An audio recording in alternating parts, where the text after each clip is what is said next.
Hello fellow kaiju fans and kaiju collectors, I'm back from my next Godzilla figure review, and as you can see today, first figure of my recent collection update, well, my very first collection update. So as you can see, we're doing the 1994 Godzilla by NECA, which this is quite possibly my favorite figure of the classic series. You're probably like, what? Why over 1985? Because this figure feels perfect. It doesn't feel like they rushed it. The 1985 figure feels rushed, like the spines and some of the, like the sculpt looks fine. The head sculpt and everything looks better than how it did originally, and it's not as green either. But the spines just felt a little bit on the thin side for me, whereas these spines are nice and chunky. So yeah. Now, if you guys have been following me on the Toho Nation Godzilla Facebook group or my Godzilla fan page, Godzilla King of the Monsters, you will know that this is one of the possible candidates for my Godzilla suit for my Godzilla design in my upcoming Godzilla stop-motion fan film, Godzilla Rise of a Greater Evil. Which, this is one of the possible ones. The only other one that it's competing with right now is the 1954 Godzilla suit, which is the upcoming NECA figure. I'm leaning towards this one because I can start principal photography sooner than if I bought the 1954 figure. I'm still going to buy the 1954 figure, I just probably won't use it in the film. Now there are some advantages to that one where he doesn't have that neck piece like this one does, so he can move his head pretty freely. Because this one has this piece restricting it and everything, but that's beside the point. And then I got a whole bunch of criticism like, oh, why are you using this over the Superior Monster Art sculpt and everything? Here's my response to that. Let the collectors collect what they want to collect, and honestly, I find that NECA is a bit more economical than Monster Arts, because I could buy 5 NECA figures for the price of 1 Monster Arts figure. That's just my opinion, though. I just don't feel that Monster Arts is the end-all, be-all, as Ultraman Kronos would put it. It's really not. It's anything but the end-all, be-all. I mean, I know a lot of collectors are like, oh, you gotta get, oh, Monster Arts is superior and everything. That's fine, that's their opinion. I personally would just stick to NECA because, well, I'm trying to be economical with this, and with my first Godzilla movie being this one, I don't want to sink $200 or $300 into it and then find out that it's terrible. I'd rather spend maybe $80 to $100 at most, maybe a little bit more, and possibly have it be successful. If it's a failure, well then I know that I didn't sink a fortune into it. So yeah. Now, as for the figure itself, I am very pleased with this figure. Now originally I was kind of hesitant about getting this one, because it just didn't seem right to me, and the sculpt just didn't seem right. But when you get it in hand, it's a very big difference from the pictures that you see. The pictures that you see are always deceiving. Now, of course, you do have the neck piece right here, unfortunately. But honestly, for this being the 1994 sculpt, I feel that this is a very, very good figure. Now, as for detailing, we have, well, let me pop the mouth open. The mouth does open, and we do get some nice detailing in there. Yeah.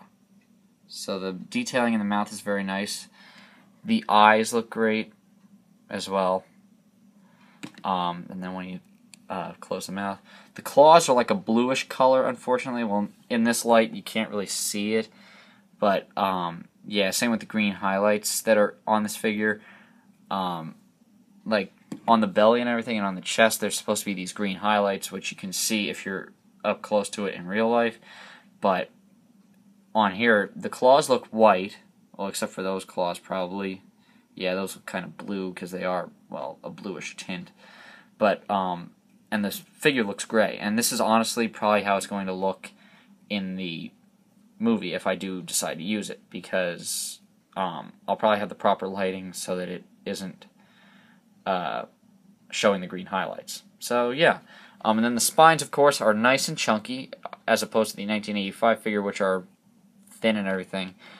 And these actually aren't like all that flimsy. Like, they move pretty easily, but I'm putting a lot of force on these right now. But if I put like even the slightest amount of force, they don't really move. So yeah, The tail is a little short, of course. That's a pity, but oh well. But at least it doesn't... well, I'm kind of ripping into the 1985 figure a little bit too much.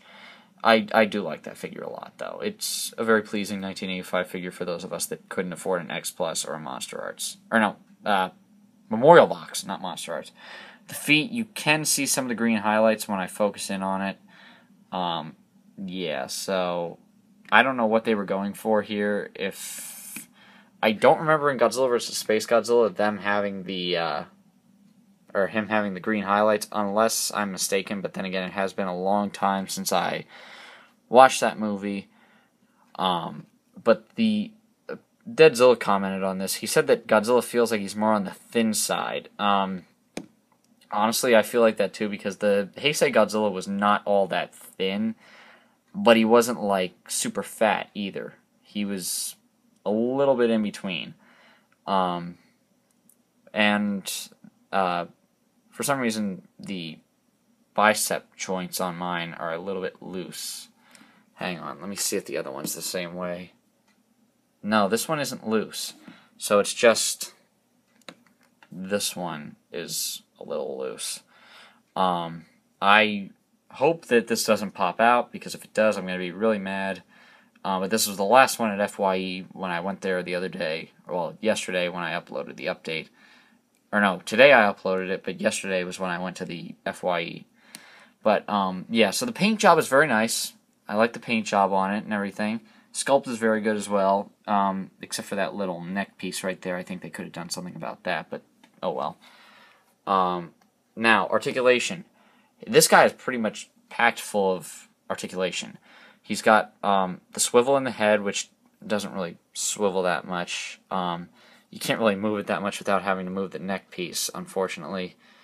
But it does move. Oh crap! I'm not even focusing in on it.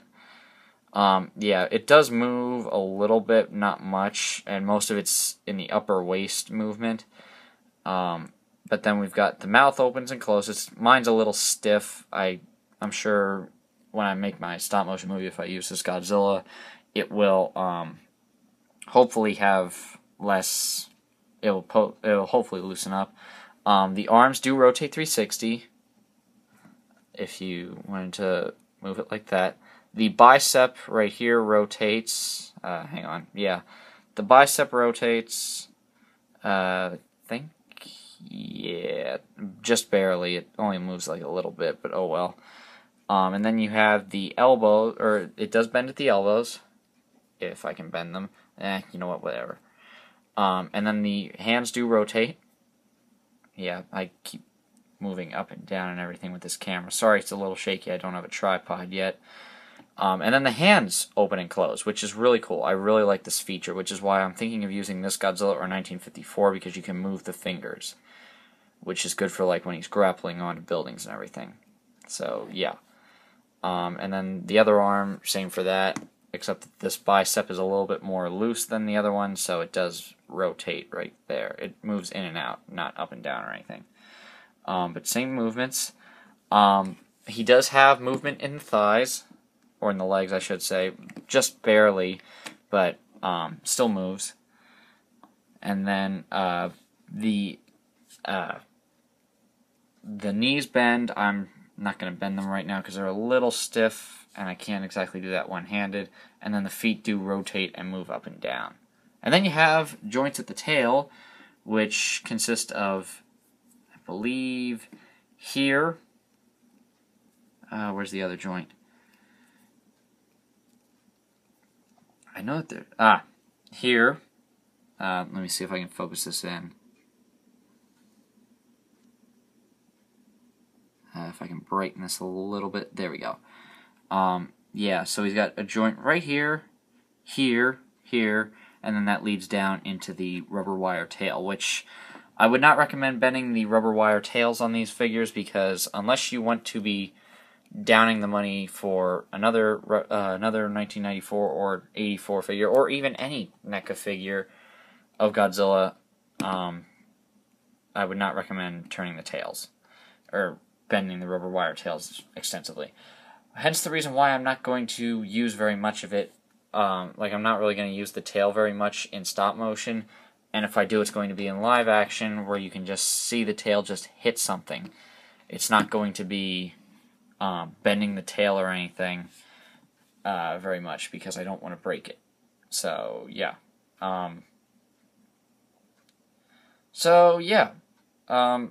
Now, hang on, let me get the rest of the figures for sizing. And so here he is with the rest of the figures. Hang on, let me reposition the camera a little bit. Yeah, so here he is with the rest of the NECA figures.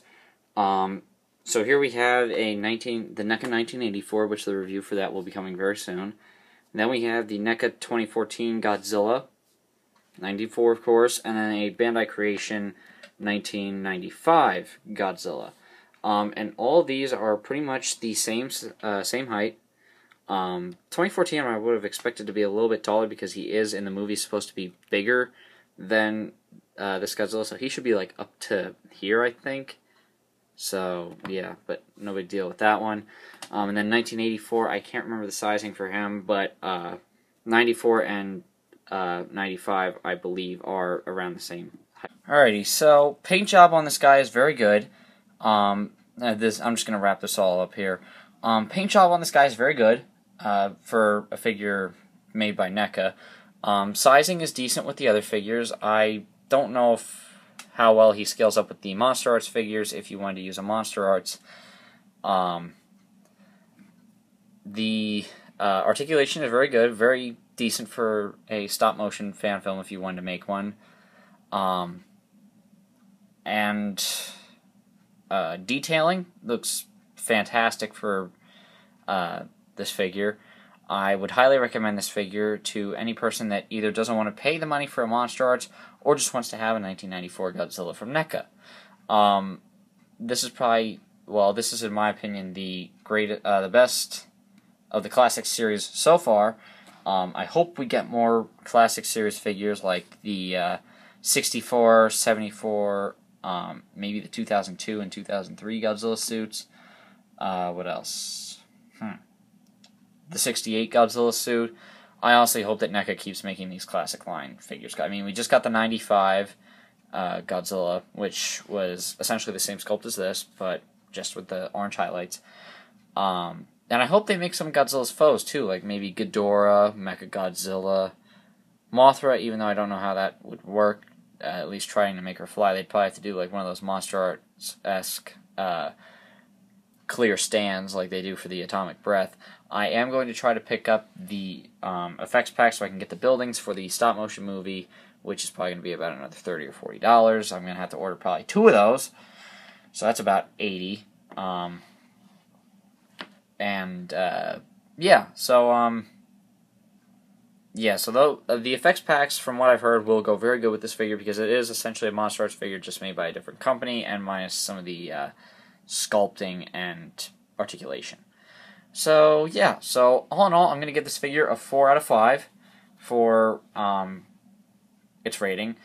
I would highly recommend you pick up this figure as soon as possible because this is apparently discontinued, which means they are not making any more of these. I don't know if they've discontinued the 95 Godzilla. If they haven't, I'm sure you could probably get one of those and customize it to look like this figure if you wanted to, minus the blue claws. Hope you guys enjoyed the video, and keep collecting, Kaiju fans.